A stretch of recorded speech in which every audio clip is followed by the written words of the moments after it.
এইভাবে কে লস্যি বানায়? আরে আমি এই মিক্সারের মধ্যে দিয়ে রেডি করেছি, তারপর যেই দেবো হচ্ছে মিক্সারে, দেখে কি কারেন্ট নেই। এখন যখন কারেন্ট নেই, উপায় তো বের করতে যাই হোক, আমি প্রথম দেখলাম এইভাবে লস্যি বানানো। কি সোজা একদিনকে একটা ভিডিওতে দেখলাম না, একটা পাঞ্জাবি একটা দাদু হ্যাঁ। ওনার কাছ থেকে শেখা। সর, ও, দেখি কেমন হয়েছে, আচ্ছা ভাই, দেখে নি কেমন হয়েছে। এই হাতের লস্যি কি আর সেই টেস্ট হবে? দাঁড়া, দেখে নি।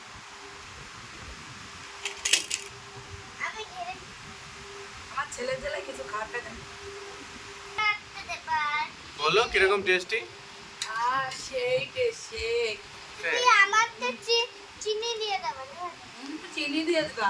চিনি ওরটা কম, চিনি লবণ একটু কম। দিয়ে দিও, ওরটা চিনি, ওর গ্লাসে চিনি দিয়ে দিও আবার কি? চিনি আর সেই স্বাদ, তাই তো? অল্প লবণ, ওকে ওকে, টমেটো দাও। শোনো না, সেদিনকে ওই লস্যিটা ভালো হয়েছে। কোন লস্যিটা হবে? ওর কাকা বানাইছিল না, কাকুসদা বানাইছিল, সেই লস্যি গুলো ভালো লাগছে। না এবার তোমার এটা না